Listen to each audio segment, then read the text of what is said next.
Good morning, কেমন আছো সবাই? সরকার বাড়ি হইচইতে তোমাদের স্বাগত জানাই। অনেক দিন ঠিকভাবে ভিডিও পোস্ট করতে পারছি না, নানা রকম ব্যস্ততার মধ্যে রয়েছি। তবে আজকে তোমাদের একটা খুশির খবর দিচ্ছি। দেখো, আমি কিন্তু গোপাল দাদাকে সঙ্গে নিয়ে চলে এসেছি। এই ভার্না ফ্লুইড গাড়িটা আজকে ডেলিভারি নেব আমরা। আমি আর মিমো এসেছি, মাম অফিসে রয়েছে আর মামের বাপি কিন্তু আউট অফ স্টেশন বাইরে রয়েছে।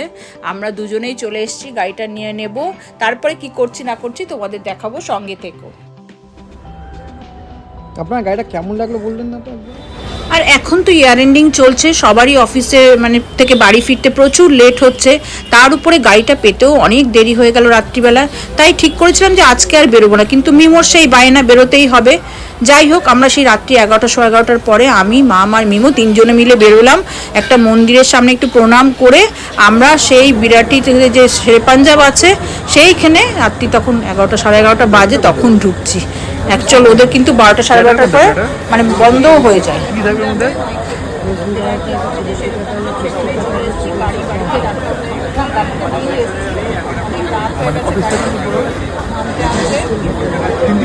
খোলা আছে,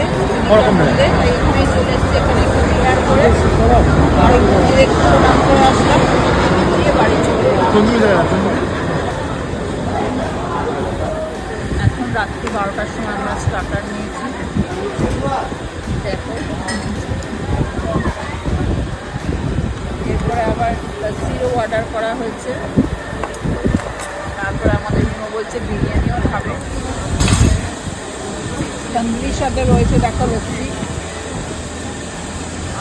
আমাদের মিমো বিরিয়ানি খুঁজতে চেয়েছে, কিন্তু খুঁজতে পাইনি এখন।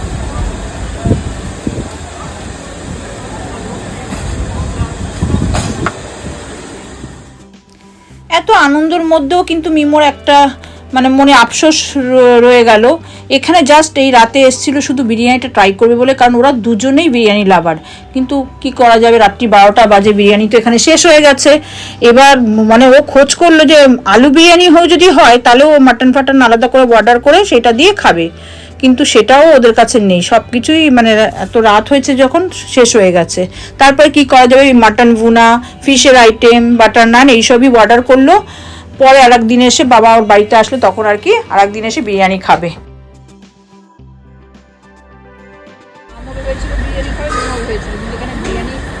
শেষ একদম, কোনো কিছুই নেই, বিরিয়ানি ভেজ বিরিয়ানিও নেই পর্যন্ত, এরকম ব্যাপার। এই যে এসছে বেচারা বিরিয়ানি খাওয়ার জন্য এসেছিল, পেলো না। বাবা এটা নিয়ে নাও না, তুমি নাও, আমার খাওয়া গেছে, ওকে একটু দে, তুই একটু নে।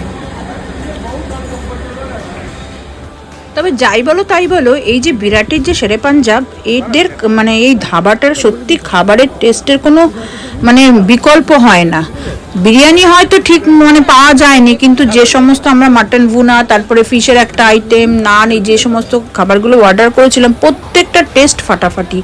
আর মোটামুটি এই ধাবায় এমন কেউ নেই যে আসেনি, আমার যা মনে হয়, কারণ এটা তো বহুদিনের পুরনো একটা ধাবা। আর যারা আসেনি এখনো তারা কিন্তু অবশ্যই ট্রাই করো এখানকার খাবার দাবার। যাই হোক, এত রাতে এখানে এসেও কিন্তু আমাদের মিমো স্টার্টার, মেন কোর্স সবই খুব ভালো মতন খাওয়ানো দাওয়ানো হলো, ট্রিটটা খুব ভালোই দিয়েছে। কিন্তু ওর বাবাকে খুব আমরা মিস করছিলাম, যেহেতু বাইরে রয়েছে।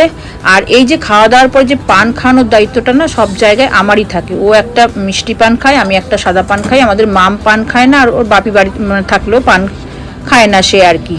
যাই হোক, আমরা পান ঠান খেয়ে এবার বাড়ির পথে রওনা দেবো, কারণ প্রায় 1টার কাছাকাছি বাজে। এই ধাবাটা 12:30 অবধি খোলা থাকে।